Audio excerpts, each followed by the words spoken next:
5장 4절 말씀입니다. 마태복음 9장 4절 말씀 1절부터 4절까지 합독하시고 4절을 한 번 더 합독하도록 하겠습니다. 마태복음 5장 1절에서 4절까지 읽고 4절은 한 번 더 합독하겠습니다. 예수께서 무리를 보시고 산에 올라가 앉으시니 제자들이 나아온지라 입을 열어 가르쳐 이르시되 심령이 가난한 자는 복이 있나니 천국이 그들의 것이며 애통하는 자는 복이 있나니 그들이 위로를 받을 것이며 애통하는 자는 복이 있나니 그들이 위로를 받을 것이며. 아멘. 오늘 말씀을 듣기에 앞서서 우리 함께 묵상하고 또 하나님 앞에 마음의 소원을 드리는 시간을 갖도록 하겠습니다.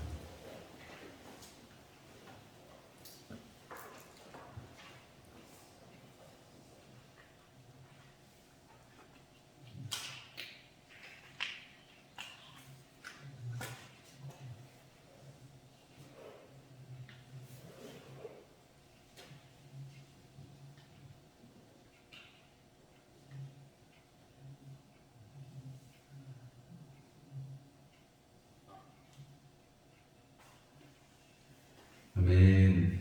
우리 옆에 있는 분들하고 인사 나누시겠습니다. 반갑습니다. 사랑합니다. 축복합니다. 말씀을 나눕시다. 멀리 계신 분들하고도 손을 들어서 인사 나누시고. 할렐루야. 네. 지난 한 주간도 잘 보내셨습니까? 네. 자녀분들이 많이 왔다 가셨는가 모르겠네요. 오늘이 어버이날인데요. 저도 어제 저녁에 장인어른 뵙고 왔습니다.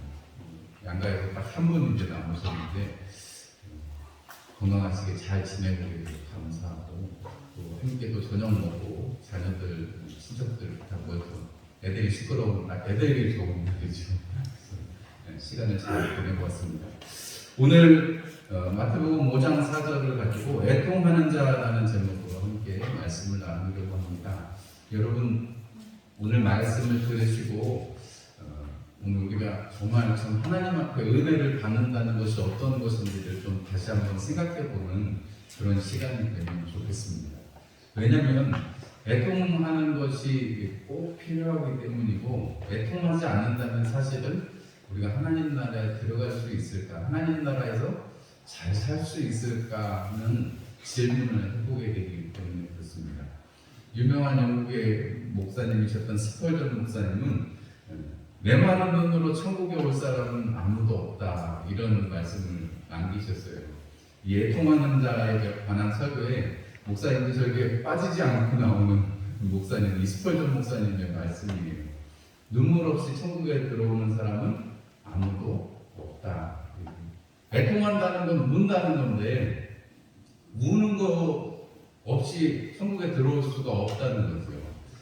여러분 우리가 하나님께서 이 예수님을 이 땅에 보내주셨을 때 예수님이 이제 제대로 사역을 시작하시기 시작하니까 사람들이 많이 예수님께로 몰려오고 예수님 소문이 나가지고 예수님의 그 치유하심을 바라고 온 사람들이 대부분이고 뭐 그 중에 일부는 예수님의 말씀을 들으려고 온 사람들도 있었을 것입니다. 어쨌든 그 사람들을 다 모으셔가지고 예수님이 갈릴리에서 산에 올라가서 제자들이 앞에 나오고 무리들이 이렇게 서 있는데 그들에게 가르치시는 장면이 바로 이 마태복음의 산상수훈입니다. 이 산상수훈을 시작하시면서 예수님이 가르치시면서 다른 것을 가르치지 않으시고 야 복이 어떤 것인지를 너희들이 좀 알았으면 좋겠다. 예수님께서 이 땅에 오셔서 첫 대중적인 어떻게 보면 강연, 사람들에게 많이 사람들 모였을 때 가르치신 것도 있지만 치유하시고 가르치신 것도 물론 마을마다 그렇게 하셨지만 이렇게 많은 사람들을 모아놓고 하신 거는 처음인 것 같아요. 그죠? 그 지난주에 말씀드렸습니다만 그 예수님께서 그 하셨을 것으로 추정되는 그 골짜기에 가면 못해도 2-3만 명은 앉을 수 있다 이렇게 얘기하거든요. 기타리 완만하고 또 구렁이 이렇게 있기 때문에 2-3만 명은 충분히 앉을 수 있고 거기서 사람들에게 가르칠 수 있는 그 예수님의 그 은혜가 있었을 것이다 이렇게 얘기합니다. 그럼 여러분 한번 생각해 보세요. 많은 그 갈릴리 근처에 있는 많은 도시들로 다니면서 예수님의 말씀을 증거하시고 하나님 나라를 증거하셨는데, 그러면 그 하나님 나라를 만나보기 위해서 혹은 예수님께서 고쳐주시는 것을 경험하기 위해서 사람들이 다 비행기 타고 왔을까요? 그 당시에는 비행기가 없으니까 다 걸어서 왔겠죠. 뭐 조금 여유가 있는 사람은 나귀를 타고 왔을 것이고, 말은 뭐 요즘 말로 치면 슈퍼카나 다름없으니까 말 타고 온 사람은 없을 거고요. 뭐 있었을 수도 있습니다. 하여튼 많은 사람들이 걸어서 왔을 것이고, 예수님 앞에 올 때 그 많은 사람들은 사실은 문제가 있으니까 예수님 앞에 온 거 아니겠어요? 뭐 제일 많은 사람들은 병을 고쳤으면 좋겠어서 예수님 앞에 온 사람들이 많을 것이고, 문제를 가져서 문제를 어떤 해결책을, 인생의 문제들을 해결받고 싶어서 온 사람들이 있었을 것입니다. 우리는 이제 그런 문제들이 있어도 그 문제들이 문제가 아닌 사람들이 됐으니까 하나님 앞에 이렇게 나와서 정기적으로 우리가 예배를 드리는 거죠. 주님의 날에. 여러분, 그런데 우리가 만약에 지금도 마찬가지고, 우리가 이전에도 어디 부흥회 한다 그러면 여러분 부흥회 이렇게 쫓아가던 그런 시절이 있었습니다. 왜 그래요? 가서 뭐 받으려고요? 은혜 받으려고요. 은혜 받으려고. 은혜가 뭐예요? 은혜를 한 글자로 줄이면 그게 복이죠. 복 받으려고 가서 여러분 부흥회도 가고 했습니다. 어제 부여기독교연합회 임원회 임력원 회의에 갔다 왔는데요.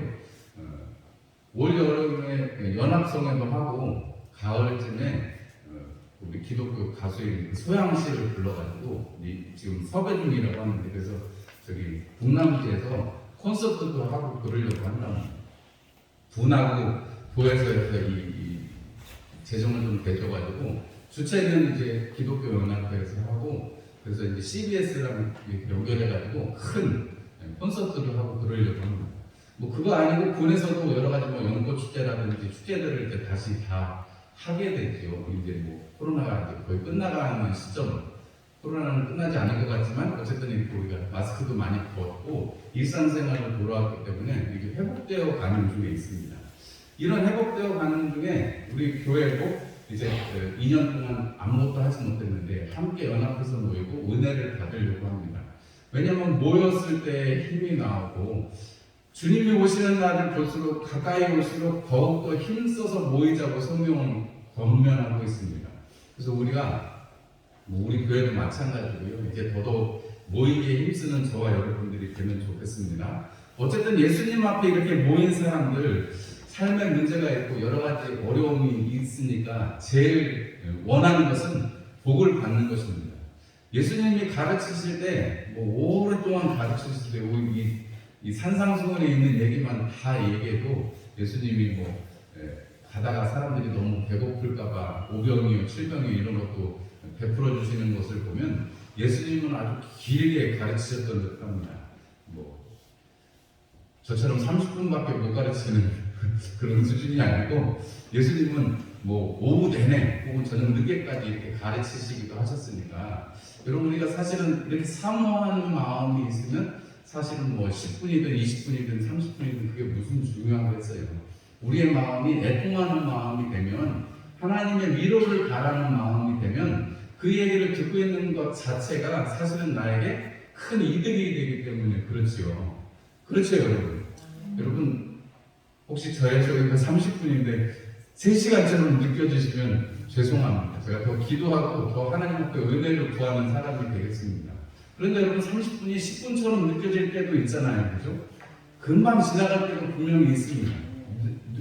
내 영혼의 상태에 따라서 그럴 때가 있고, 혹은 정말 목사님 설교를 못해서 그럴 수도 있습니다. 그런데 중요한 것은 하나님의 나라, 하나님의 말씀이 선포되어지는 곳에 오늘 하나님께서 아들 예수 그리스도를 통해서 해주고 싶으신 말씀은 하나님 나라를 들어오라는 것이고, 회개하라, 천국이 가까웠다 하는 것이고, 첫 번째 복이 있는 사람이 어떤 사람이에요? 가난한 사람, 심령이 가난한 사람, 그 사람은 하나님의 나라가 저들의 것이다, 이렇게 말씀을 하셨습니다. 지금 모여있는 그 수많은 사람들, 아픈 사람들, 문제가 있는 사람들, 예수님의 말씀을 듣고자 하는 사람들, 마치 여러분과 같은 그 사람들에게 예수님이 제일 처음 하신 얘기는 심령이 가난한 자, 심령이 가난한 그 사람은 천국이 저희 것이다. 심령이 가난하다는 건 무슨 뜻이라고요? 하나님과 함께 하지 않으면, 회개하지 않으면 이 땅에서 우리가 살아갈 방법이 없다는 것입니다. 물론 생물학적으로 똑같이 살아갑니다. 예수 믿은 사람이나 안 믿은 사람이나 사는 거 똑같아요. 뭐 다 비슷비슷하게 살고 아프면 아픈 거 똑같고 그렇습니다. 그런데 우리가 그 사람들의 차이, 믿는 사람과 믿지 않는 사람의 차이는 영혼을 사모하고 영혼을 약속으로 받았느냐 아니냐의 차이지요. 우리가 여러분 하나님께서 우리에게 약속하신 바 그 말씀을 가지고 살아가는 사람들입니다. 약속으로 이 땅 가운데 오신 예수 그리스도를 구주로 믿고 살아가는 사람들입니다. 그 사람들에게는 하나님의 나라가 우리의 것이다라고 성경은 기록을 하고 있는 것입니다. 그리고 그 가난한 자, 천국이 저희 것인 그 사람들에게는 필요한 과정이 있는데 그 과정이 뭐냐면 애통하는 자가 되어야 한다는 것입니다. 애통하는 자가 될 때, 슬퍼하는 자가 될 때, 여러분 그때 우리가 하나님 나라에서 비로소 자리를 이렇게 엉덩이 비비고 앉을 수 있다 이런 뜻이에요. 여러 가지로 팔복을 해석하시는 분도 많지만 여러분 우리가 하나님 나라라는 관점에서 본다면 마음이 가난하면 천국이 저희 것이 되잖아요. 그럼 여러분 천국 가고 서성이고 그냥 그 천국을 헤매일 수는 없잖아요. 천국에 자리를 잡아야 될 거 아니겠습니까? 그 자리를 잡는다는 의미가 다른 것이 아니고 애통하는 자가 바로 자리를 잡을 수 있는 사람입니다. 제가 이 팔복설교를 준비하면서 좀 이렇게 목사님들이 설교한 거나 이런 이런 거 많이 참고를 하게 될 거 아닙니까? 제가 무슨 직통 계시를 받아서 설교하는 사람이 아니니까 저도 이렇게 연구를 해가지고 이런저런 연구를 해가지고 여러분들에게 또 기도하면서 전해야 될 말씀과 아닌 것을 잘 분별해서 제가 어떤 주제를 가지고 말씀을 드리게 되잖아요. 하나님 나라를 관점에서 이 팔복을 바라보니까 새로운 거예요. 하나님 나라 천국이 저희 것인 가난한 사람들에게 그런 애통하는 의미는 무엇인가? 방금 전에 말씀드렸던 것처럼 자리 잡는 게 바로 애통하다는 것입니다. 무슨 의미냐면 애통하면 여러분 우리가 언제 애통해요?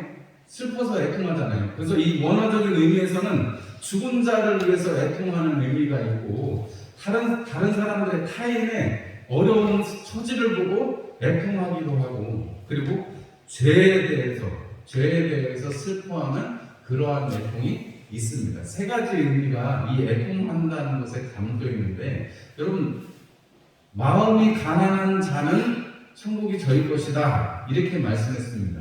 여러분 거기서 마음이 가난한 자는 뭐예요? 상태예요. 마음이 가난한 사람은 상태가 어디로 옮겨지는 거예요?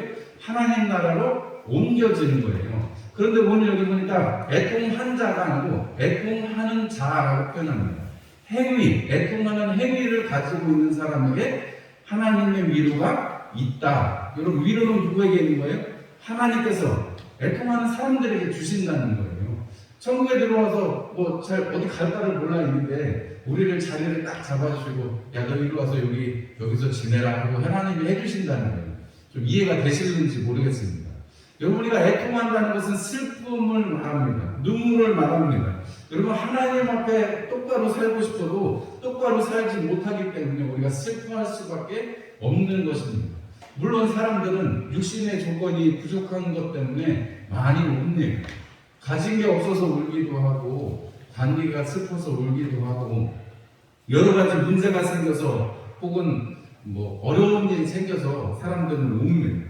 그런데 여러분 그 우는 것 여러분 어떻게 내가 할 수 없기 때문에 우는 거죠. 여러분 육신의 문제가 해결되면 그런데 그 눈물은 언제 흘렸냐는 듯이 깨끗하게 해결이 됩니다. 돈이 생기면 그 눈물이 그쳐지죠. 건강 때문에 그랬으면 건강이 나아지면 눈물이 금방 그쳐집니다. 그런데 여러분 우리가 한 가지 그 다음에 우리가 생각해 보는 것은 우리가 죄 문제에 있어서 죄가 들어오면 죄가 나에게 생겼을 때 그 죄에 대해서 우리가 반응을 하게 되는 것이고 죄책감에 대해서 두 가지로 반응하는데 여러분 그것이 감정으로만 머물고 있고 나를 중심으로 해서 만약에 애통을 하게 된다면 여러분 그것은 죄책감이 되고 죄에서 죄책감이 되고 결국은 여러분 어떤 과정들을 가져오는가 여러분 가룟 유다 아시죠? 가룟 유다가 어떻게 됐어요? 예수님 판거 때문에 심히 괴로워하다가 은전 30개를 성전에다 던지고 어떻게 해요? 가서 뛰어내렸습니다. 아니 죄를 지었으면 사단이 들어가서 역사했는데 그 죄를 지었으면 여러분 사실은 가룟 유다에게 절실하게 요구되는 것은 무엇입니까? 바로 회개지요. 회개인데 회개하지 않고 나를 중심으로 해서 내가 왜 그랬을까? 나는 정말 죄를 지었구나. 나는 씻을 수 없구나. 이렇게 생각하면 죄책감이 되는 것이고 그것은 사단이 정죄할 수 있는 기회를 주는 것입니다. 그리고 그것은 결국적으로 자기 자신을 소멸하는 대로 나아가게 되는 것이죠. 그런데 이 죄의 문제가 여러분 하나님 앞에서 자기를 중심으로 자기를 바라보면 죄가 죄책감이 되고 사망이 되지만 여러분 그것이 내 중심이 아니고 하나님 앞에 중심으로 보면 하나님 앞에서 나는 어떤 사람이에요? 죄를 지을 수밖에 없는 인간이에요. 여러분 우리가 죄성을 가진 인간일 수밖에 없습니다. 그리고 내가 그 죄의 문제를 어떻게 할 수가 없어요. 구약에서는 뭐 양을 들고 이렇게 해서 할 수 있었지만 여러분 사실은 그런 성전이 없어지고 성전 제사가 없어진 후에는 이스라엘 사람들조차 죄의 문제를 어떻게 할 수가 없습니다. 여러분 그러면 이제 예수 그리스도로 인한 복음의 시대에서 우리가 어떻게 해야 그 죄의 문제를 해결할 수 있어요? 예수 그리스도를 믿으면 예수 그리스도께서 우리 로마서에 혹은 히브리서에 말씀하는 것처럼 단번에 자기를 들이셔가지고 하나님께서 단번에 그 아들 예수 그리스도를 희생제물로 삼으셔가지고 우리를 하나님과 관계 맺을 수 있는 사람으로 만들어 주셨다는 것입니다. 그것이 하나님의 방식이세요. 하나님의 방식대로 그 앞에 가면 그러면 예수 그리스도를 붙들고 가면 예수의 이름을 붙들고 가면 우리 죄의 문제가 해결되는 것입니다. 할렐루야. 여러분 죄 해결 받으신 여러분들을 축하합니다. 여러분 큰 은혜를 가지시고 살아가고 계신다는 사실을 잊지 마시기를 바랍니다. 여러분 안에 예수 그리스도의 보혈로 말미암은 그 죄사함이 있으니 여러분 흔들리지 않는 나라를 약속으로 받은 사실을 꼭 기억하시기를 바랍니다. 그래서 내 중심이 아니고 하나님 중심으로 하나님의 약속 중심으로 보면 죄를 해결할 길이 보이는 것입니다. 바로 예수로 해결하는 것입니다. 여러분 예수로 해결하면 그러면 여러분 그 앞에서 무엇이 있어요? 첫 번째로는 내 자신으로는 감당할 수가 없어요. 그거는 죄책감을 내 스스로 가질 때 내 중심으로 볼 때랑 똑같습니다. 눈물 나는 건 똑같아요. 그러나 내 중심이 아니라 하나님 중심으로 올라갔을 때는 옮겨갔을 때는 그때는 우리는 확실하게 우리의 눈과 우리의 시점이 바뀌게 됩니다. 내 혼자는 내 힘으로는 해결할 수 없으니까 누가 해결해 주셔야 돼요? 하나님께서 해결해 주셔야 돼요. 하나님의 그 예수 그리스도의 이름으로 우리가 해결받아야 돼요. 그 예수의 이름으로 말미암아 우리가 애통하게 되는 것이고 여러분 그 애통이 여러분 어떻게 돼요? 여러분 그것이 주님 앞에서 죄의 문제로 하나님 앞에 기도하고 울면 어떻게 돼요? 하나님이 위로하시는 것을 경험하게 되시는 것입니다. 여러분 왕년에 부흥해가지고 기도하시면서 안 울어보신 분 있으세요? 하나님의 은혜를 받으시고 눈물이 안 나시는 분 있으세요? 없으실 거예요. 다 눈물을 막 여자분들은 마스카라가 줄줄 흘러도 다 이렇게 우시면서 콧물이 이렇게 줄줄 나가도 두 줄씩 이렇게 나와도 여러분 이게 집회 가운데 은혜 가운데 가면 여러분 콧물이 나와도 그게 전혀 흉스럽게 보이지 않잖아요. 아니 평소에 길거리 다니는 사람이 콧물이 이렇게 줄줄 흘리고 다니면 얼마나 웃겨요.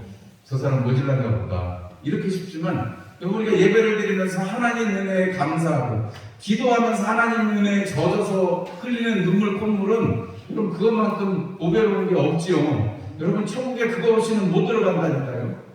여러분 우리가 그렇게 하나님 앞에 하나님 중심으로 우리가 문제를 해결하려고 보면 그러면 우리는 해결받을 수 있고 해결되었고 또 우리는 해결된 가운데서 살아간다 하는 것입니다.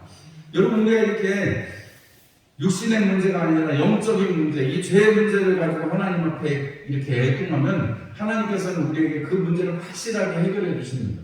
예수님께서도 이 땅에서 우셨어요. 예수님이 이 땅에서 우셨는데 예수님이 오늘 이 산상수훈의 이야기하고 똑같은 관점에서 본다면 예수님이 그렇게 문제를 해결받으러 온 사람들을 위해서 운 적은 한 번도 없으세요. 성경에 예수님이 우신 기록은 사람들이 말씀을 들으려고 광야로 나오고 배고파서 막 사람들이 쓰러질 것 같고 하니까 예수님이 울었다고 기록하지 않습니다. 예수님께서 오신 기록은 우리가 기억을 해보면 예수님께서 나사로가 죽은 것을 보시고 예수님께서 나사로가 죽은 것을 보시고 그때 슬퍼하신 장면이 한 장면이 나오고 그 다음에 예수님께서 겟세마네 동산 가시기 전에 감람산에서 예루살렘을 보시고 우신 장면이 한 장면이 나오고 그 다음에 겟세마네 동산에서 눈물과 땀으로 기도하신 그 장면이 세 장면이 성경에 기록이 되어 있습니다. 예수님께서 나사로의 죽음, 개인의 죄, 여러분 죄로 죽을 수밖에 없는 인생, 그 인생에 대해서 사랑하시던 그 나사로가 죽은 것에 대해서 처음부터 예수님은 그가 하나님의 영광을 위해서 죽었다, 하나님의 영광을 나타내시려고 한다, 이 일을 통해서 하나님의 영광을 나타내시려고 한다라고 분명하게 말씀해 주셨습니다. 한 사람의 죽음, 사랑하시는 자의 죽음, 여러분 우리 누구나 다 죽습니다. 누구나 다 저 차가운 땅속에 다 묻혀야 됩니다. 저 뜨거운 불구덩이에 다 들어가야 됩니다. 누구나 다 똑같아요. 여기 있는 사람 한 사람도 예외가 없습니다. 여러분 그런데 우리가 그 죽음에 대해서 오늘 예수님께서는 슬퍼하시되 여러분 그것이 슬픔으로 끝나지 아니하시고 하나님의 영광을 나타낼 일이라고 말씀하시고 나사로에게는 나사로야 나오너라 하시면서 그 죄의 문제를 죽음의 문제를 해결해 주시는 것을 보여주고 계십니다. 여러분 우리도 똑같이 죽을 수밖에 없는 인생입니다. 나사로가 다시 살아났다가 지금까지 살아있고 어디에 숨어서 살고 있어요? 아니죠. 나사로도 언젠가 또 다시 죽었을 거예요. 늙어서 또는 병들어서 혹은 사고로 다 죽습니다. 그런데 여러분 죽을 수밖에 없는 인생, 한 번 태어났으면 한 번 죽는 것은 정한 이치인데 그 인생에 대해서 그것이 하나님의 영광을 위한 일이다라고 말씀을 해주세요. 여러분 우리가 죽은 다음에 하나님 나라를 약속으로 받은 자들입니다. 하나님의 유업을 우리가 유업을 받은 자들입니다. 하나님 나라 천국이 저희 것인 사람들입니다. 그렇다면 여러분 우리가 그 하나님 나라를 살아가는 여러분 애통함으로 인해서 하나님께서 우리에게 주신 그 하나님 나라를 살아간다는 것이 얼마나 큰 기쁨인지 지금도 살고 있고 또 나중에도 우리에게 약속되어진 것이라는 것을 꼭 기억을 하시기 바랍니다.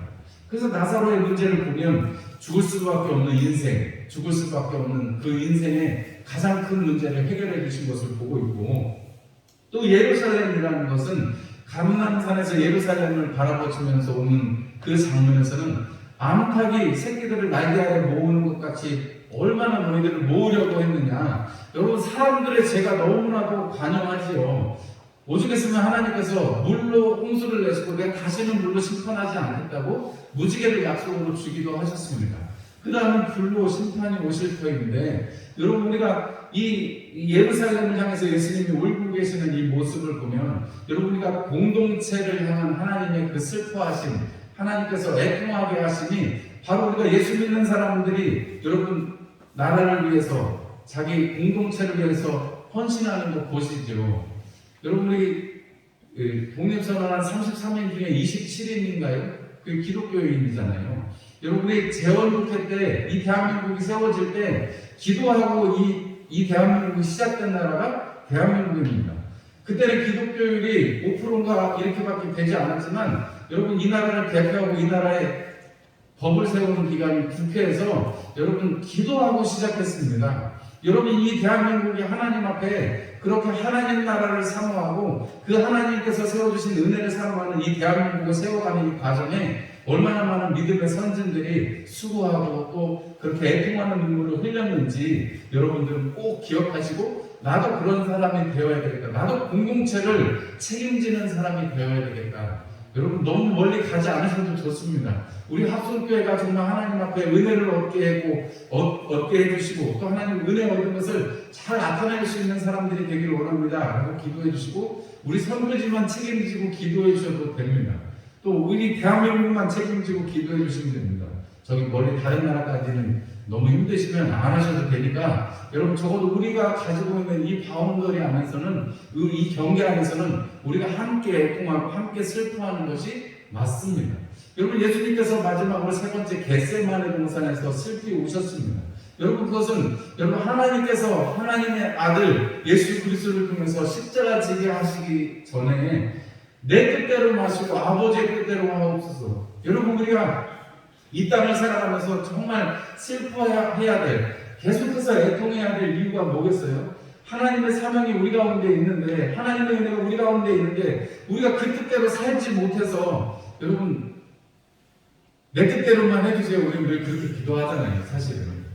그런데 여러분, 예수님의 애통 속에서 우리가 발견할 수 있는 것은 내 뜻대로 마시고 아버지 뜻대로 해주십시오라고 기도할 수밖에 없는 것이, 그렇게 애통할 수밖에 없는 것이 우리 인간이라는 존재요, 우리 믿는 자라는 존재다라고 하는 것입니다.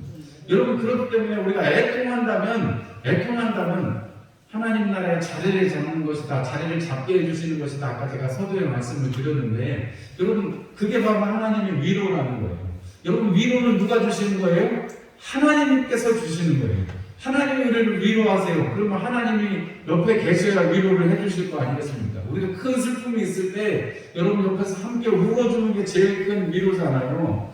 여러분, 많은 말로 어떤 것으로 위로하는 것이 아니라 그 옆에서 함께 울어주는 것이 위로입니다. 여러분, 바로 그 위로의 하나님, 여러분 우리 옆에 계신 분. 그래서 여러분, 지난주에도 그렇고 이번 주에도 그렇고 팔복하는 내내 사실은 성령님에 관한 찬송을 하려고 계획을 하고 있는데, 여러분, 하나님께서 우리에게 또 다른 보혜사, 예수님의 그 청으로 말미암아서 우리에게 또 다른 보혜사 성령님이 우리 가운데 계시는데, 그분이 우리와 함께 하셔서 예수의 말과 이 일이 생각나게 하시고 하나님을 알게 하시는 역사가, 하나님을 깨닫게 하시는 역사가, 그 삼위일체의 역사가 우리 안에서 일어나게 됩니다.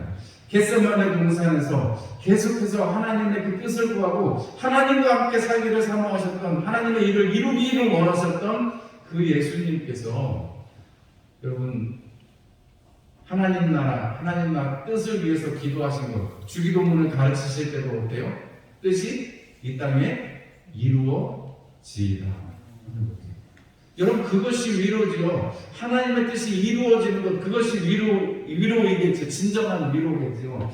위로를 해주시는 하나님, 우리와 함께 하시는 하나님. 그래서 사도 바울은 고린도후서 1장 3절에서 4절 말씀에 찬송하리로다. 그는 우리 주 예수 그리스도의 하나님이시요 자비의 아버지시요 모든 위로의 하나님이시며 우리의 모든 환난 중에서 우리를 위로하사 우리로 하여금 하나님께 받는 위로로서 모든 환난 중에 있는 자들을 능히 위로하게 하시는 이시로다. 이렇게 말씀하고 있습니다. 우리가 하나님은 위로의 하나님이시고 그 하나님을 우리가 힘입기 때문에 사실은 우리도 나아가서 겟세마네 동산에서 나가서 여러분 골고다를 향해서 가시듯이 우리도 애통하는 자가 되면 그때부터 이제 하나님 나라에서 일할 힘이 생기는 것이고, 여러분 십자가도 질 수 있는 능력이 생기는 것입니다. 여러분, 이 위로를 주시는데 우리 한글 성경에는 잘 나오지 않지만 원어적인 의미에는 왜냐하면 그들이 위로를 받을 것이다 이렇게 기록되어 있어요. 하나님께서 왜냐하면 애통하는 자는 복이 있다. 왜요? 왜냐하면 그들이 반드시 위로를 받을 것이기 때문에 하나님께서 꼭 주신다는 거예요, 위로를. 여러분, 사도 바울이 하나님이 위로하지 않으셨다 그러면 어떻게 그 복음의 여정들을 할 수 있었겠습니까? 여러분, 그렇게 매맞아서 죽을 뻔하고 바다에 빠져서 죽을 뻔하고 강도당하고 여러분 여러 번 굶고 여러분 그 발이 부르트도록 돌아다니는 와중에 혹은 자기 손으로 수고하면서 벌어먹고 또 하나님의 복음을 증거하는 그 와중에 하나님께서 위로하지 않으셨다면 어떻게 그 일이 가능했겠습니까? 중국의 지하교회 지도자 얘기 중에 하나가 자기 기차 바닥에서 자면서 전도하러 다녔다고 해요. 여러분, 그런 일들이 어떻게 가능할까요? 여러분, 어떻게 그런 일들이 여러분 우리 삶 가운데 있어질 수 있을까요? 그것은 하나님께서 위로하시기 때문에 그렇습니다. 여러분, 그래서 또 반대로 역으로 이야기하면 하나님의 은혜 없이는 애통하는 사람이 될 수가 없다는 것입니다. 여러분, 하나님 나라에 여러분들이 살고 계시는 하나님 나라 백성인 거 여러분 믿으시죠? 아멘이시죠? 내가 하나님 나라 백성 맞죠? 그죠? 내가 하나님 나라입니다. 내가 옆에 있는 우리 성도들과 함께 지어져 가고 있는 하나님 나라입니다. 성전입니다. 그렇다면 여러분, 우리가 이 하나님 나라를 살 때 여러분 하나님의 은혜로 말미암아서 내가 날마다 애통하는 자가 되기를 원합니다. 그리고 그 은혜를 사모하면서 또 애통할 수 있는 사람이 되기를 원합니다. 마치 우리가 마중물을 부어야 펌프에서 물이 계속 나오는 것처럼 하나님께서 은혜를 주시고 또 그 은혜가 은혜를 부르는 여러분 그러한 삶이 여러분들의 삶이 되시기를 주님의 이름으로 축원합니다. 우리 찬송 중에 내 평생에 가는 길 그 찬송 있잖아요. 내 영혼 평안해 평안해 하고 이렇게 마치는데 사실 그 찬송을 작사한 분도 그렇게 평안한 삶을 산 건 아니래요. 그분이 변호사였고 그리고 교수였는데 부동산에서 투자해가지고 부자가 됐다가 불이 나는 바람에 또 알거지가 됐대요. 그런데 그런 와중에도 하나님 앞에 은혜를 받고 싶어가지고 그분이 부동산 무디하고 친구였는데 영국에서 집회가 있다는 얘기를 듣고 영국으로 시카고에 살았었는데 영국으로 가족들을 먼저 보냈답니다. 자기 부인하고 아이들 4명을 먼저 보내고 자기는 나중에 가려고 했는데 나중에 부인이 자기만 혼자 살았다는 소식을 받아요. 바다에서 난파돼가지고 아이들 4명을 한꺼번에 잃게 됩니다. 재산도 날라가고 아이들도 잃게 되고 부인만 남았는데 그럼에도 불구하고 그가 이렇게 배를 타고 가면서 지은 그 찬송 가사가 내 평생에 가는 길 순탄하든지 잔잔하든지 그 찬송이 그렇게 가면서 이쯤에서 아이들이 사고를 당했습니다 하는 소리를 들으면서 작사한 게 그 내 평생에 가는 길이라는 찬송이라는 거예요. 여러분 우리가 한번 생각해보면 우리가 늘 좋을 때만 하나님 생각하고 늘 좋은 것만 하나님 주시면 그게 복이라고 생각할 수 있지만 여러분 우리가 사실은 이 역설적이게도 애통하는 자가 복이 있다라고 주님은 말씀하십니다. 여러분 그것이 천국에서 자리 잡고 확실하게 역할할 수 있는 여러분 그러한 하나님의 섭리인 것을 꼭 기억하시고 하나님 내가 애통하는 자가 되기를 원합니다. 그래서 이사야서 말씀에 하나님께서 우리를 그 슬픔을 그 애통을 기쁨으로 즐거움으로 바꿔주시는 은혜가 여러분들의 삶에 충만하시기를 주님의 이름으로 축원합니다. 여러분 이번 한 주간에 여러분 하나님 나라에 들어갔으면 하나님께서 확실하게 우리를 붙드시고 우리를 위로하시는 걸 경험해야지 하나님 나라에서 물론 뭐 이런 얘기는 좀 무서운 얘기일 수도 있겠습니다만 하나님과의 확실한 관계가 가운데서 하나님께서 위로하시는 것을 경험하는 자만이 또 내 자신을 치유할 수 있고 또 다른 사람들을 위로할 수 있고 그들을 하나님 나라로 이끌어올 수 있는 것입니다.